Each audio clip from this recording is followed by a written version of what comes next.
título de la palabra en este día, el mensaje de este fin de semana es cristianos de colección. Cristianos de colección. Y yo quiero, para introducirnos en la palabra que Dios nos va a hablar, que vos y yo nos metamos en el porqué de este título, porque Dios me permitió en oración titularlo de esta forma. Pensaba en estos días en las colecciones. Tal vez vos en tu casa tenés alguna colección, tal vez conocés a algún coleccionista o alguna coleccionista, personas que les gusta y se dedican a coleccionar objetos. Hay gente que colecciona figuras, hay gente que colecciona estampillas, hay gente que colecciona monedas, hay gente que colecciona herramientas, hay gente que colecciona cuadros, autos. Ahora, quien colecciona algún tipo de objeto sabe algo. El objeto coleccionable sube de valor para el coleccionista cuanto menos uso tiene.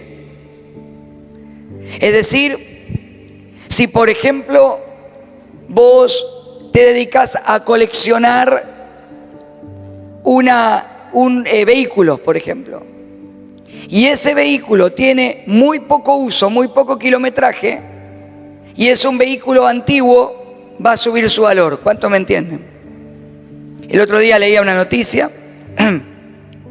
de un grupo de personas que encontró, después de muchos años, un auto, una coupé Torino, ¿sí? Los que ya tenemos más de 40 saben que ese coche le decían el torito argentino. Yo recuerdo a mi papá andando en la calle diciendo, ¿cómo me gustaría tener un torito? Y no era que quería un toro, sino querían tener un torino, no era el coche, el símbolo argentino del coche potente, de tener un auto, no una coupé Torino. Y encontraron una coupé aquí en la provincia de Buenos Aires cuyo dueño había muerto. Viajando al exterior dejó el coche, ¿no es cierto?, en el aeropuerto, apenas sacado 0 kilómetros. Y cuando viajó, murió en el viaje. Y la familia fue a mandar a buscar el coche y lo guardó y lo tuvo durante décadas sin usar. Y ese coche hoy vale muchísimo, muchísimo. Vale muchísimo dinero y vale muchísimo como objeto de colección. Y decía la persona que lo tenía que lo iba a llevar a las exposiciones de autos, pero que a lo máximo lo iba a poner en marcha solamente para mostrar cómo sonaba el motor, pero no se lo lleva andando, se lo lleva acarreándolo, porque si lo hacen andar, el cuentakilómetros corre y entonces empieza a perder valor de colección, porque lo que lo hace coleccionable es que quedó con esos poquitos kilómetros, creo que no llegaban a 500 kilómetros, en el poquito uso que lo tuvo el dueño, las vueltas que pegó, y lo sacó desde la concesionaria a su casa y de allí al aeropuerto. ¿Cuánto me entienden? Si hay algo que quiere hacer Satanás con los cristianos, con la iglesia, es que vos y yo nos volvamos un cristiano de colección. Cito a nuestro hermano y amigo Pablo Barabaski, que estuvo hace 15 días aquí y mencionó algo acerca de cómo el enemigo quiere domesticar a la iglesia, domesticar a los cristianos, para que nos quedemos encerrados en ese lugar, siempre de la misma manera. Es que hay cristianos de colección, aunque a vos te parezca que no. Hay cristianos de colección. Hay cristianos que tal vez van solo a la iglesia los fines de semana, vamos a decir, no acá, en otra iglesia, ¿vieron que siempre dicen así los predicadores? ¿Para qué? No, pasa en todos lados, hermano, nos pasa. Es un tiempo en el que tenemos que ver estas cosas, porque es un tiempo en el que Dios quiere levantar una iglesia poderosa. ¿Cuántos dicen amén? El enemigo va a querer que vos te vuelvas un cristiano, una cristiana de colección, que vayas a la iglesia solo el fin de semana a cumplir. No sé a veces que queremos cumplir, pero bueno, cumplí. Hay cristianos de colección que tienen en su haber horas y horas y horas de predicaciones escuchadas. Años de creyente. Tienen incluso a veces los cristianos de colección un lugar de colección, que es la silla de la iglesia, donde durante años se sientan en el mismo lugar, y ahí te quiere tener el enemigo, en la silla del templo, ocupando un lugar en la colección, pero sin hacer absolutamente nada más de lo que todo tu potencial te permite hacer. ¿Cuántos me siguen? Incluso para muchos creyentes, la Biblia es un objeto más de colección en su vida, y tal vez hasta un objeto olvidado, porque nunca la Biblia ese cristiano la abre ni la lee. No la abre en papel como esta que tengo hoy acá, pero tampoco tal vez abre ni siquiera la aplicación de la Biblia en el celular, aunque la tiene cargada. ¿Alguna vez te pusiste a pensar o mediste cuántas horas en el día, en la tecnología por lo menos, usás para el Señor? ¿Tenés la aplicación de la Biblia, por ejemplo, en el celular? Todos creo que la tenemos. Podemos descargarla, tenemos todas las Biblias, muchas versiones. Ustedes saben que hay una aplicación que tenemos en todos los celulares, por lo menos los que tienen sistema operativo Android, se llama Bienestar Digital. ¿Sabían eso o no? No. Cuando vos presionás en configuración, donde está la tuerquita, ¿viste? En el celular, apretás la tuerquita, pones buscar bienestar digital, se llama. Pones bienestar digital. La mayoría de los celulares con Android del 9 para arriba lo tienen. Y ahí el celular te muestra en un gráfico cuánto tiempo diario le das de uso a cada aplicación. ¿Cuántas horas pasaste hoy, ayer, antes de ayer? Pueden mirarlo. ¿Vieron los gráficos de barrita que tenés una barrita para arriba? Te muestra y después aprietas clic y te aparece una torta con los colores y las horas que pasaste con cada aplicación. Y yo me preguntaba, si miráramos esa aplicación y en vez de decirle bienestar digital, dijéramos bienestar espiritual, ¿cuánto tiempo pasamos con la Biblia por día? ¿Cuánto tiempo pasamos en la presencia de Dios, real, verdadera, por día? Quiero decirte algo, no cuentan los posteos de Facebook, no cuentan copiar y pegar, no cuenta compartir o pegar el estado de WhatsApp, sin contar eso. No eso, sino el verdadero tiempo de decir, voy a leer la Biblia, a ver, wow, mira lo que dice. Voy a escuchar la Biblia, porque hay audiobiblias. Voy a compartir verdaderamente una alabanza con el Señor y solo lo voy a adorar a Él. ¿Cuánto tiempo marcaría o marca nuestra aplicación de bienestar digital, bienestar espiritual? La Biblia es la palabra de Dios, amén. No es que contiene la palabra, es la palabra de Dios, amén. Y la palabra de Dios debe estar presente en nuestra vida, para no morirnos, para no secarnos. Porque la Biblia dice que el pueblo murió, pereció en el tiempo en el que el pueblo cayó en manos enemigas, pereció. ¿Por qué? Dice, por falta de conocimiento. ¿Y por qué hay falta de conocimiento? Porque no leo la Biblia y no sé lo que el Señor dice de mí, de mi pasado, de mi presente, de mi futuro. Necesitamos la Biblia en nuestra vida, en este mes de la palabra. Qué importante tener la Biblia en mi casa, qué importante tener la Biblia aquí dentro en mi corazón, qué importante es usar, leer, compartir la Biblia. Ustedes saben que, ¿cuántos me están siguiendo? Ustedes saben que vivimos el tiempo de la generación que no lee. No es que lee poco, no lee. Esta generación no lee. Literalmente. Yo hacía chistes ayer y hoy con lo de la Biblia en papel, pero cuando yo por lo menos me convertí al Señor, como no había teléfonos celulares, no había tablet, no había nada, todos teníamos que llevar la Biblia a la iglesia y leerla la Biblia. No había otra forma. Y aunque era incómodo a veces que alguien se olvidara de la Biblia, como yo decía ayer, otro te miraba, o vos tenías que, pero te impulsaba a leer la palabra. Tenías la Biblia y cuando tenías que repasar algo, la leíamos. Los que pertenecemos a esa generación y luego nos actualizamos a lo tecnológico, hoy usamos todas las funciones que nos permiten los sistemas operativos, las aplicaciones, el Google, pero ya tenemos incorporado el hábito de haber leído o de leer. Pero hay una nueva generación de jóvenes y de niños que no leen. Y por lo tanto hoy tenemos cristianos que no saben buscar en la Biblia un pasaje. Y nos pasa en las iglesias. Y nos pasa aquí también, hermano. Y si tenemos que buscar una Biblia, un pasaje, hacemos lo que se llama Google Easy, ¿no? Que lo vimos el otro día con los jóvenes en el taller de tecnología. Google Easy. Somos la generación Google Easy. Easy en inglés significa fácil. Hágalo fácil con Google. Todo lo googleamos. Por eso hace un tiempo atrás, ¿se acuerdan cuando se había caído? Literalmente se cayó Google.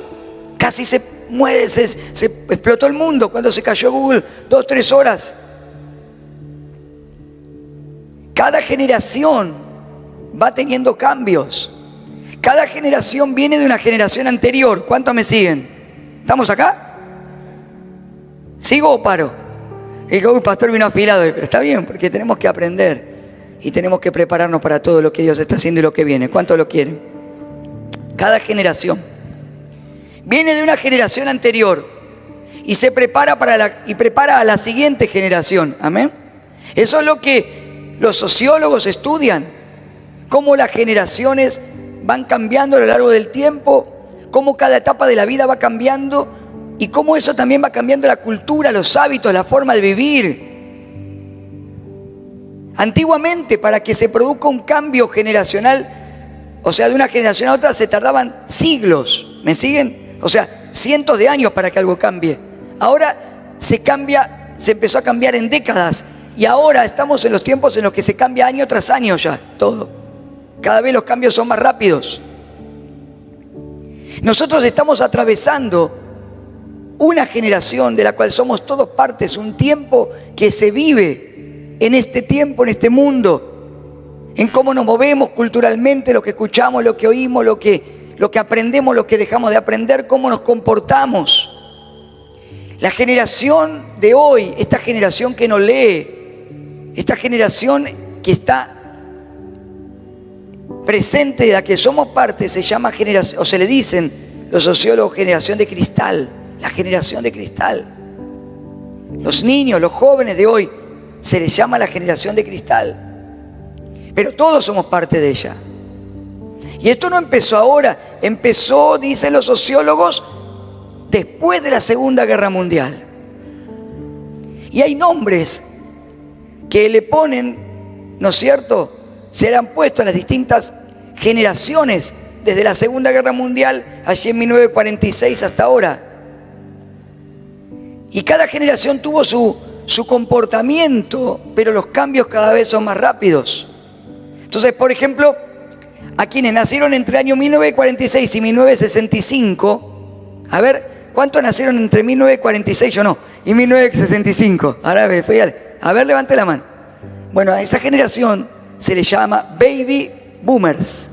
Baby Boomers. Así que mirá lo que levantó la mano y decirle, sos un Baby Boomer.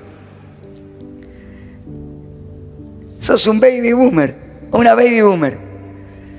Baby Boom significa boom de natalidad, boom de bebés.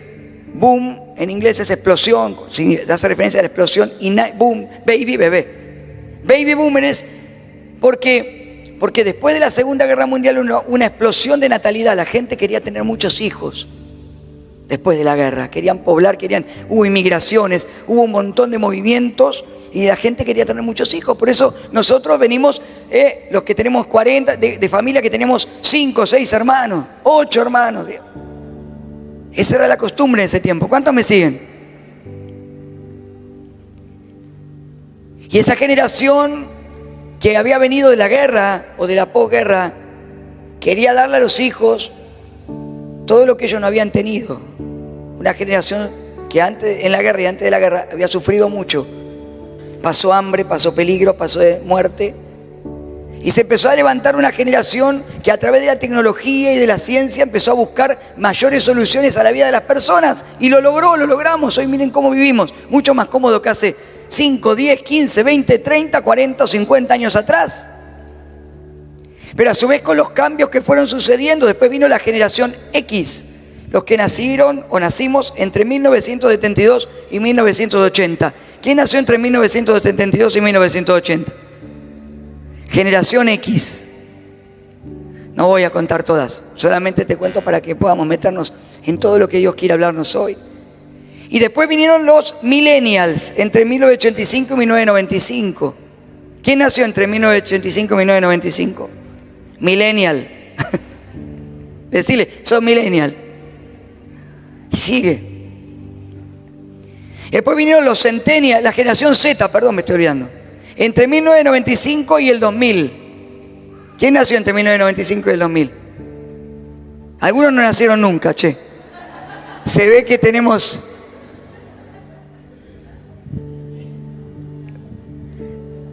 ¿Sos de la generación Z o depende de la fecha que algunos le llaman centennial también? Después de esto vienen los centennial. Y en este tramo viene la generación de cristal. Es lo que se llama, son nombres que le van poniendo. No está en la Biblia esto, pero es importante estudiarlo. Porque nuestra generación no es la misma que la generación que estuvo cuando Jesús predicó. ¿Cuántos me entienden? Ni la generación de Moisés, ni la del arca de Noé cuando compartían Nancy hoy. Pero los principios espirituales son los mismos, amén. Tenemos que tomar los principios de la palabra y vivir por fe. Porque está escrito en la palabra todo lo que pasó, todo lo que pasa y todo lo que pasará. Ahora, esta generación en la que vivimos, de la cual todos somos parte, no importa que tengas 70, 50, 40, 30, 20, todos somos parte de esta generación de cristal, la cual está más representada por los niños y los jóvenes de este tiempo, pero todos estamos influenciados y todos influenciamos y somos parte de esta generación de cristal que se llama así porque es la generación frágil. Y es que si nosotros no sabemos, hermanos, el tiempo en que vivimos, el mundo en que vivimos y para qué estamos, solamente vamos a ser cristianos de colección. Que solamente vamos a ir a la iglesia a ocupar una silla y saldremos mañana a la calle, el lunes a la calle y no sabremos para qué somos cristianos, para qué estamos, para qué Dios quiere hacer algo conmigo. O no sabemos cómo dar el mensaje a este mundo, porque no sabemos cómo decirle las cosas para que puedan creer y volverse al Dios Todopoderoso. Amén. Por eso es importante en este tiempo, y yo me preocupo y oro y le clamo a Dios para traerles mensajes a ustedes, hermanos, para compartir donde Dios me permita, mensajes que hablen del mundo actual, de lo que está pasando, para que sepamos qué es lo que Dios tiene y cómo tenemos que avanzar. ¿Cuántos dicen amén? Si no sabemos eso, ¿cómo vamos a poder manifestar la luz del mundo, la luz al mundo hoy, la luz de Jesús? Si no sabes, si no interpretas todo esto, ¿cómo crees que vas a poder hablarle a tu compañero de colegio, a tu novio, a tu novia, a ese chico que te gusta, a esa chica que te gusta y que todavía no te animaste a traer a la iglesia porque te da vergüenza, tal vez, digo, no sé cómo hablarle? Porque pasa eso, ¿o no? O a tu vecino o a tu hijo que está apartado, o a tu jefe, o a tu profesor, o a tu alumno. ¿Cómo le vamos a hablar? ¿Cómo vamos a hablarle a la generación de este tiempo si no entendemos cómo piensa, cómo actúa y aún cómo pensamos nosotros que somos parte también? Es que esta generación de cristal es una generación donde la tecnología y los avances de la ciencia forman parte del día a día. No es que se descubre algo cada 10 años. Cada día se descubre algo nuevo y cada día se actualiza nuestro teléfono, se actualiza nuestra computadora, se actualiza absolutamente todo el mundo. La ciencia, la medicina, la forma de comprar, de vender, de pagar, de hacer las cosas, de estudiar. Pero también en esta generación de cristal todo es corto, breve, rápido. Todo tiene que ser rápido, ¿o no? Recuerdo hace algunos años habíamos pensado con los chicos de multimedia, lo habíamos hecho en un momento, unos cortos que se llamaban Un Minuto con Dios. Un Minuto con Dios, ¿se acuerdan? Y ahora lo tenés que hacer de 30 segundos porque el TikTok es 30 segundos. Los estados de WhatsApp son 30 segundos. Si lo haces más de 30 segundos, la atención de la persona hace que se disperse y rápidamente pasamos el dedo al siguiente reel, en el reel. ¿No es así o no? Nos cuesta conservar más de ese tiempo la atención. Todo es corto, breve, pero eso hace que en este tiempo la gente le escapa al compromiso, porque el compromiso nos une a algo, no a la hora, no a los 30 segundos, sino a largo plazo. ¿Cuántos me entienden? Esto hace que las relaciones sean cortas, que la gente no diga, no, ¿por qué me voy a casar? Porque el casarse es para toda la vida. Entonces dije, no quiero tener hijos, porque el hijo es un compromiso. La vida social en esta generación de cristal se desarrolla principalmente en las redes sociales. Vivimos en un mundo donde lo social es más virtual que presencial. Y no estoy hablando de la cuarentena del COVID. ¿Cuántos me entienden? Pasamos más tiempo interactuando con gente virtualmente que el tiempo en el día que pasamos como ahora, mirándonos, dándonos un beso, dándonos un abrazo, tomando un mate, charlando. Por eso es una generación frágil. Hay poca autoridad. Este es un tiempo y una generación que le escapa a la autoridad. No quiere tener, se resiste a la autoridad. Quienes son docentes saben que es así o no. Antes, cuando una maestra te llamaba y te decía que tenías una mala nota, ibas a tu casa temblando porque decías, ahora mi papá y mi mamá va a decirme, tengo una mala nota. Ahora el chico o la chica va a la casa y dice, mira lo que me puso la maestra, y el padre agarra y dice, ahora vas a ver lo que le voy a decir a la maestra, ¿o no? Porque es una generación que no quiere la autoridad. Es frágil y necesita todo el tiempo ser sobreprotegida. Tiene baja autoestima. Esta es la generación de la más baja autoestima de la historia de la humanidad, ¿sabían eso? La mayor baja autoestima de la gente es en este tiempo. Por eso todo el tiempo la gente necesita reconocimiento constante. Y hay poca tolerancia a la crítica, al rechazo y a la frustración. Y cuando algo no me gusta, rápidamente posteo algo en internet que me dé 3, 4, 5 corazones, likes o lo que sea para sentirme autosatisfecho y sentirme aprobado. Porque no se resiste ser corregido, no se resiste que se te diga que no, que se te diga así, de esta manera, no como lo venís haciendo. Nos cuesta a todos, somos parte de esto. Y en este tiempo en el que la lectura se ha reemplazado por lo audiovisual y lo tecnológico, en el que hay una falta de empatía y un individualismo tremendo. ¿Saben lo que es la empatía? Es poder ponerme en el lugar del otro. No importa, está la generación que no le importa ponerse en el lugar del otro, no importa lo que a mí me pasa. Es que nadie se da cuenta de lo que yo estoy pasando. Eso es falta de empatía. ¿Cuántos me siguen? Necesitamos entenderlo, porque somos parte y porque también nos pasa. Claro que nos pasa, porque la cultura y lo que vivimos nos influye y nosotros influenciamos. Es que es una sociedad individualista. Mejor hacelo vos solo. Si no te gusta, no te comprometas. Si no te importa, no lo hagas. Si no te hace sentir bien, no te relaciones con nadie. Y por eso en este último tiempo han crecido en el turismo las ofertas de turismo individual, porque ahora hay un mercado de turismo de gente que se va sola de vacaciones.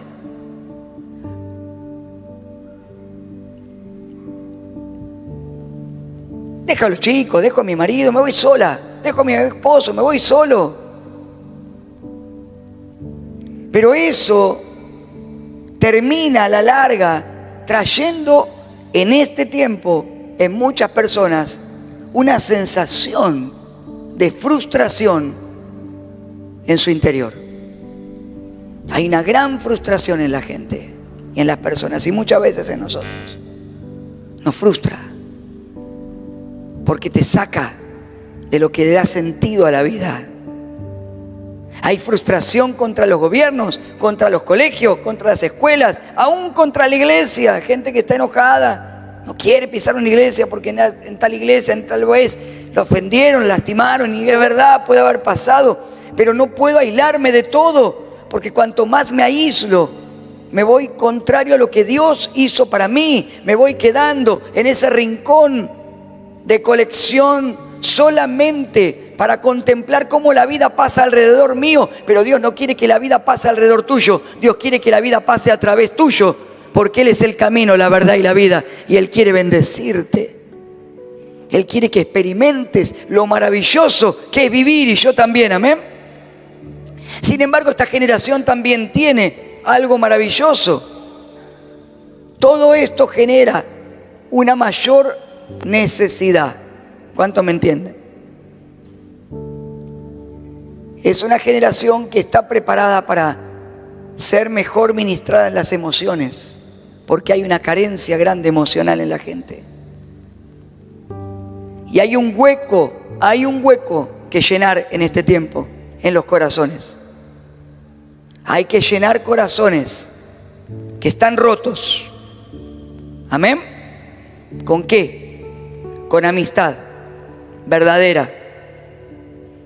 ¿Amén? Verdadera. Hay que llenar los agujeros de los corazones con amor. Hay que llenar los corazones de valentía para seguir adelante en la vida aunque cueste. Hay que llenar los corazones con sentido de justicia, con sentido de caridad, de amor al prójimo, de amor a Dios. Es una gran oportunidad para nosotros. Y ahí está nuestro lugar, nuestra oportunidad. Allí debemos manifestarnos los hijos de Dios en este tiempo. Quiero decirte algo. El espíritu de este tiempo te va a empujar y me va a empujar a mí a quedarte estancado, estancada. Te empuja. Es el espíritu de este tiempo. Quiere que te quedes estancado, que te quedes estancada. ¿A cuánto le ha pasado en este tiempo? Que aún quieres hacer algo y parece que se te traba para que no avances. Y parece que todo alrededor tuyo te dice, deja así las cosas como están, ¿o no? No pelees más. Tu matrimonio no va a cambiar. Tu pareja no va a cambiar. Tus hijos no van a cambiar. Tu economía no va a cambiar. Es el espíritu de este tiempo. Te empuja a quedarte en tu lugar. Que seas el cristianito de colección. Te va a decir, no perseveres. No tomes compromisos. No te involucres demasiado. Simplemente permanece quietito, quietita en ese lugar de colección. ¿Cuántos quieren ver lo que dice la palabra de Dios? La palabra de Dios dice en 1 de Pedro capítulo 2 versículo 9: Pero ustedes son, está hablándonos a nosotros, linaje escogido, real sacerdocio, nación santa, pueblo adquirido, para que anuncien las virtudes de aquel que los ha llamado de las tinieblas a su luz admirable. Ustedes en el tiempo pasado no eran pueblo, pero ahora son pueblo de Dios. No habían alcanzado misericordia, pero ahora han alcanzado misericordia. Es tan hermoso este pasaje, todo para leerlo. Yo separé una parte. Te aconsejo, sé que hay muchos que leen la palabra en esta casa, que leas 1 de Pedro, por lo menos el capítulo 2 completo. Como Pedro viene hablando de nuestra vida espiritual, del templo de Dios, de Jesucristo como la piedra angular, de la iglesia como casa espiritual. Es maravilloso lo que Pedro habla. pero específicamente en estos versículos está hablando palabras y está aludiendo a pasajes del Antiguo Testamento para hablarle a la iglesia en el tiempo actual, en el nuevo pacto. Si vos comparás las palabras de Pedro aquí, las vas a poder comparar, por ejemplo, con Isaías 43, 21, con Éxodo 19, 5, o con Deuteronomio 7, 6, que lo tenemos y dice: porque tú eres un pueblo santo para el Señor, tu Dios. El Señor tu Dios te ha escogido para que le seas un pueblo especial, más que todos los pueblos que están sobre la faz de la tierra. Dios en el antiguo pacto le eligió a Israel y continuó su obra ahora con nosotros.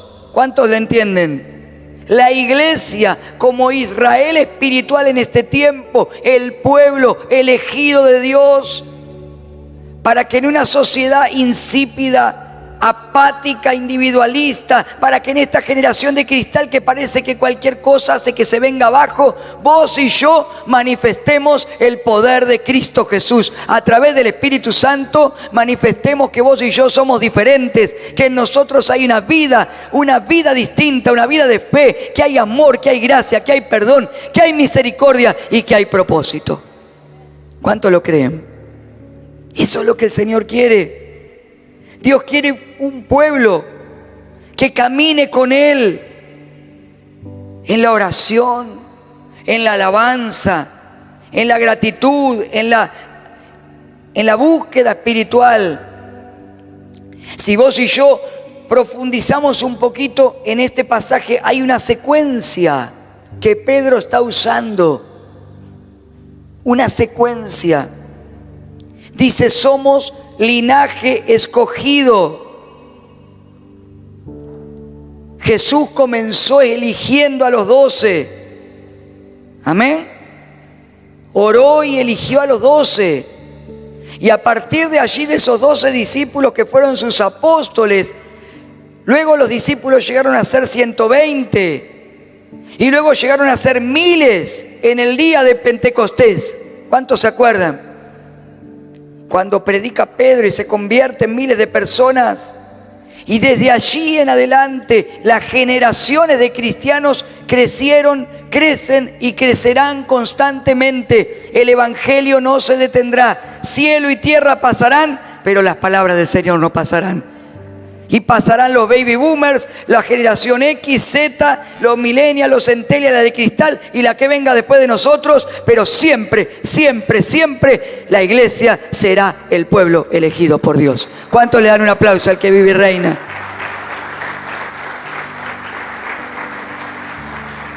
Pero vos y yo tenemos que desarrollar una mente de elegido.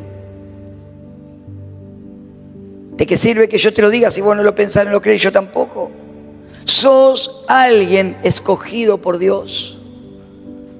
Mira lo que tenés al decirle: Dios te eligió. Decíselo: Dios te eligió. Dios te eligió.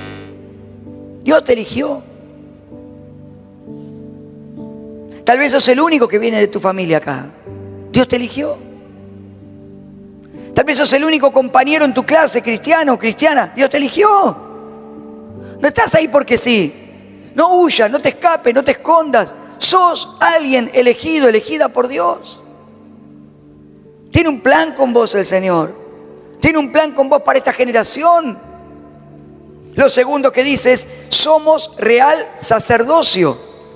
En el antiguo pacto, como compartió la pastora Nancy la semana pasada cuando vivimos la ofrenda, solo el sumo sacerdote podía pasar al lugar santísimo y ofrecer sacrificios a Dios. Pero ahora dice la palabra que vos y yo todos los días podemos disfrutar de ser sacerdotes para el Señor. Jesucristo, nuestro sumo sacerdote. Vos y yo ofrecemos sacrificios de alabanza, de vidas entregadas a Dios. Un sacerdote es alguien que se consagra. ¿Qué significa consagrarse? Apartarse para Dios. ¿Vas a tener que ser diferente? Sí. Somos diferentes. No estamos llamados a parecernos igual que todos. Somos diferentes. Y no por cómo nos vistamos, por favor no se equivoquen con eso. Porque la iglesia se equivocó muchos años con eso. Y nos hizo perder el tiempo. ¿O no? A ver si había que predicar con camisa y corbata, si había que pintarse el pelo de color o teñirse o no teñir. No, eso no está hablando. No está hablando de lo externo. Dios no mira lo externo. No importa que tenga el pelo por acá, que seas pelado, que uses un arito, no interesa eso. No está hablando de eso el Señor. Ser diferente significa que lo que está en tu corazón es distinto al resto y en el mío. Porque en tu corazón late el corazón de Cristo. Amén. Él nos dio un nuevo corazón para que sintamos como Él siente, para que pensemos como Él piensa, para que hablemos como Él habla. Si nos apartamos para Dios, vas a ser diferente. Y lo que te va a hacer diferente no es lo externo, sino que otros van a decir: ¿por qué hablas distinto? ¿Por qué actúas distinto en el trabajo? ¿Por qué no reaccionas distinto frente a este problema? ¿Por qué sos diferente? Porque soy sacerdote de mi Dios. Lo tercero es que dice: somos una nación santa, de toda nación bajo el cielo, de todo pueblo. Una nación apartada para Dios, una iglesia en la cual el Señor unió algo impresionante, imposible en el antiguo pacto, a los judíos y a los gentiles. Amén. Ya no hay judío, griego, dice, no importa. Cristo cambió la historia. Y como dice que somos una nación santa, somos un pueblo adquirido por Dios, de gente elegida, pero un pueblo. La intención de Dios es y será formar un pueblo. Ustedes que antes no eran pueblo, dice, ahora son pueblo. Antes no pertenecían al propósito de Dios, ahora son parte de un pueblo. No está hablando de una persona sola. La iglesia es pueblo de Dios. Somos familia de verdad. Es una comunidad. Por eso la iglesia no se puede vivir de manera individual. En mi casa, diciendo, bueno, yo leo la Biblia y no necesito congregarme. No, hermano, necesitamos congregarnos, amén. Y necesitamos comunión. Y la comunión se hace pasando tiempo juntos. No es religión, es comunión. ¿Cuánto me entienden? Por eso la gente a veces nos pregunta, ¿no? Te dice, ¿qué haces tantas horas en la iglesia? Tengo comunión, comparto, río, lloro, oro, juego, disfruto, sirvo a Dios. Necesito comunión.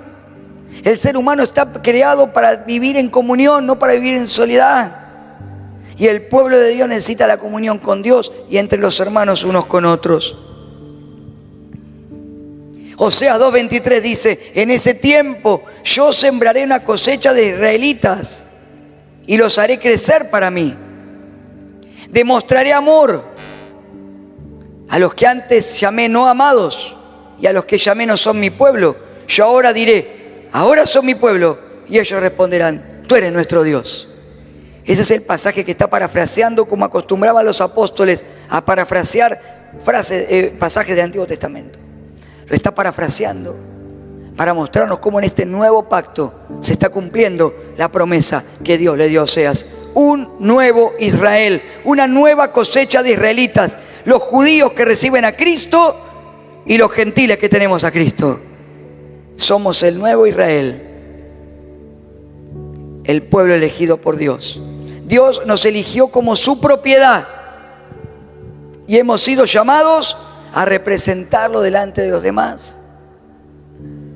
Dios te eligió para que a través tuyo, tu esposo, tu esposa que no conoce a Cristo, vea a Cristo. Dios te eligió para que esa persona que está cerca tuyo, ese amigo, esa amiga, ese jefe, ese empleado, vea a Cristo. Somos la nación escogida por Dios. Pero fuimos llamados a anunciar las virtudes de Cristo, dice. Fuimos llamados a anunciar las virtudes de aquel que nos llamó de las tinieblas a su luz. Amén. La palabra en griego virtud se traduce como valor o excelencia, valor de hombría, de valentía. Estamos llamados a anunciar todo lo que hizo Cristo por vos y por mí. Todo lo grande que es Cristo, todo lo hermoso que es Jesús. Es que hermanos y hermanas, familia de fe, iglesia, Dios no quiere cristianos de colección. Dios quiere cristianos que vivan la vida. Se trata de vivir la vida, amén. Pero no la vida loca como cantaba Ricky Martin, sino la vida en Cristo.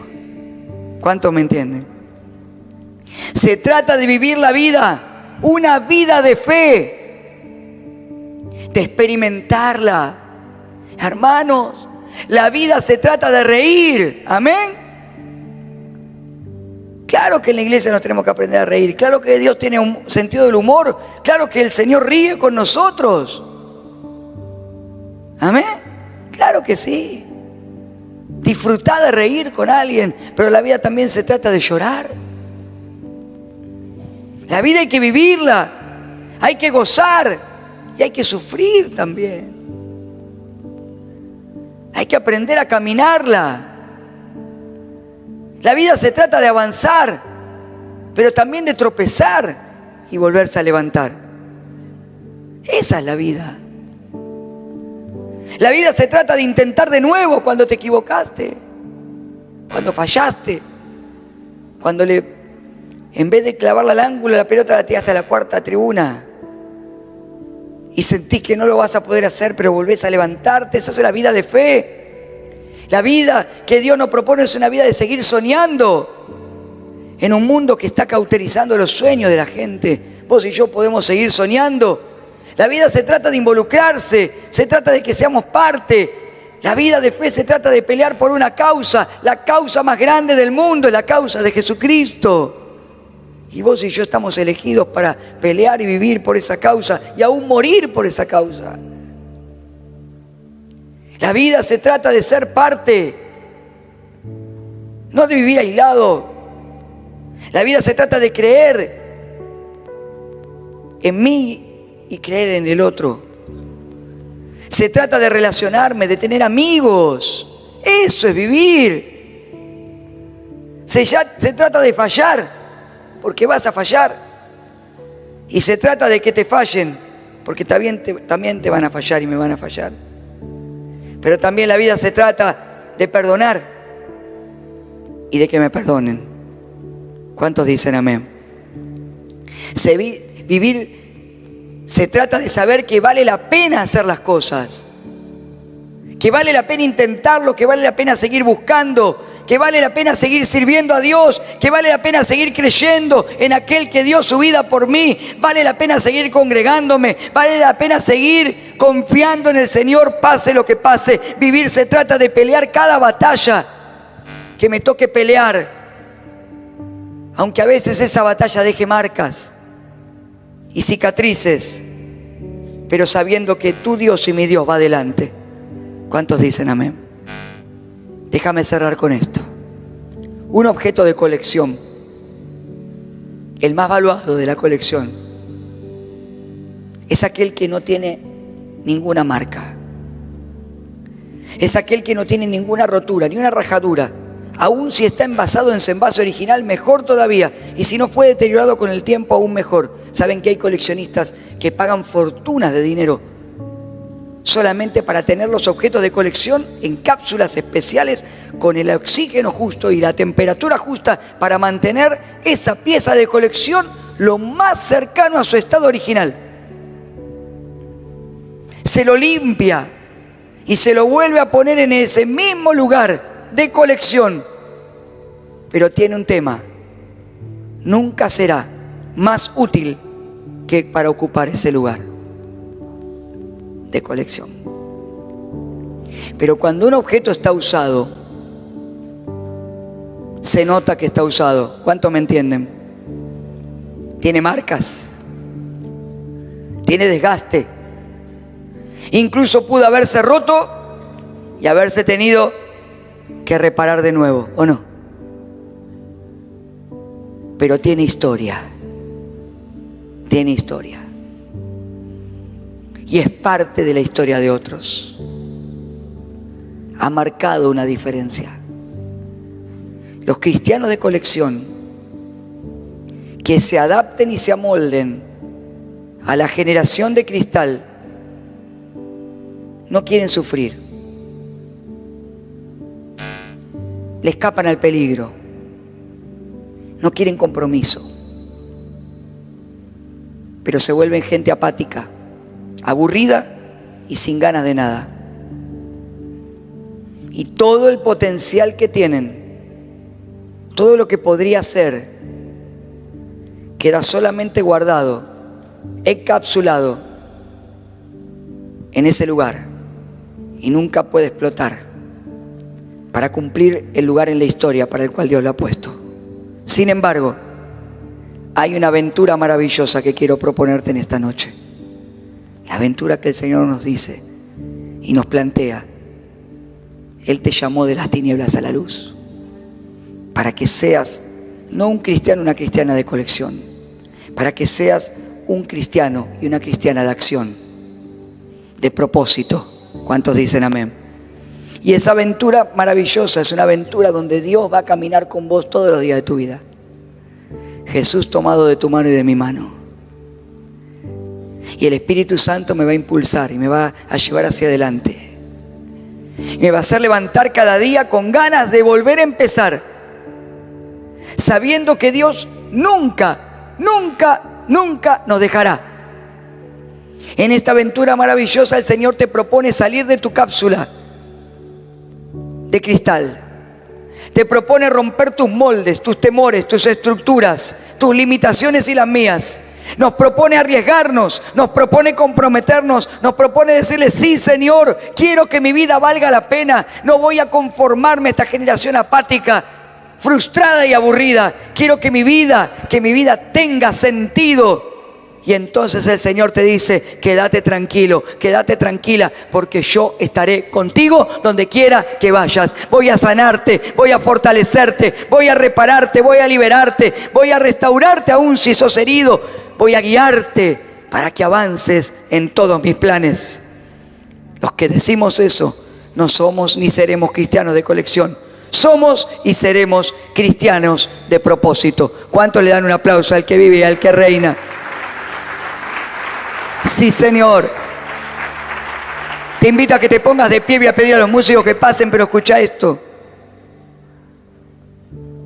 La vida se trata de llevar marcas. Tal vez vos tenés algunas marcas, ¿o no? Algunas cicatrices.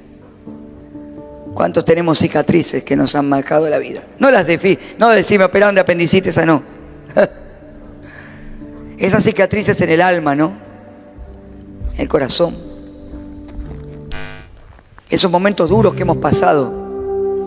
¿Cuántos todavía tal vez tienen alguna herida que tiene que ser terminada de sanar?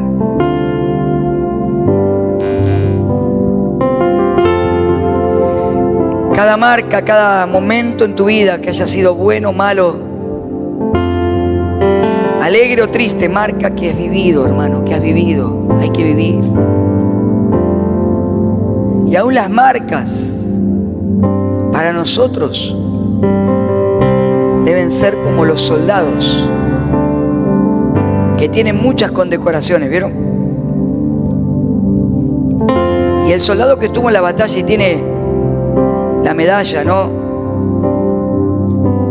Por haber perseverado y haber vencido en la batalla, o aún haber sido herido en la batalla, nunca va a esconder sus marcas, sino cuando vos hables con él o con ella te va a decir: mirá, esta fue en la invasión tal, esta fue en la operación tal, esta fue cuando tuve que rescatar a tal rehén. Son las marcas de aquel que ha vivido por una causa. Las marcas del Evangelio para nosotros deben ser llevadas como un testimonio de que los cristianos no es que no vivimos ni sufrimos lo mismo que el resto, sino que todo lo podemos en Cristo que nos fortalece. Por eso Pablo en Gálatas 6:17 dice: de aquí en adelante nadie me cause dificultades, pues llevo en mi cuerpo, ¿qué dice? Las marcas de Jesús. Pablo estaba hablando literalmente de las cicatrices que tenía cada vez que lo azotaron, cada vez que lo golpearon, cada vez que lo apedrearon por predicar la palabra. En la Nueva Versión Internacional dice las cicatrices de Jesús. Juan 15:16 dice: ustedes no me eligieron a mí. Nunca creas que vos estás acá porque vos elegiste a Dios. Vos elegiste seguirlo, y yo también, pero vos no lo elegiste a Él. Yo los elegí a ustedes, dice, y les he puesto para que vayan, para que vivan la vida y lleven fruto, y para que su fruto permanezca, a fin de que todo lo que pidan al Padre en mi nombre se lo dé. Nosotros queremos empezar por atrás. Señor, dame. ¿Por qué, papá, no me das? Es que el Señor dice: da fruto primero, viví la vida, llorá, reí, seguime, déjame que te guíe, déjame que te sane. Y si en el andar te tropezás, si en el andar te pegas un golpe, si en el andar fracasás, déjame que te vuelva a levantar. Y si aún alguna marca en tu vida la llevas para gloria de mi nombre, va a ser el testimonio de que no vivís por tus fuerzas, sino por las mías, dice el Señor. De que tu vida no es por vista, sino por fe. De que no sos un cristiano, una cristiana de colección. No tenés un lugar y tu propósito en la vida no puede ser el banco en una iglesia. Qué frustrante y aburrido. Yo me hubiera apartado rápidamente si hubiera creído en ese evangelio. Pero descubrí que en Cristo hay una aventura maravillosa en la cual cada día es un capítulo nuevo. Nunca se repite el anterior. Y el final está abierto para que vos y yo lo escribamos juntos al Espíritu Santo. ¿Cuántos dicen amén?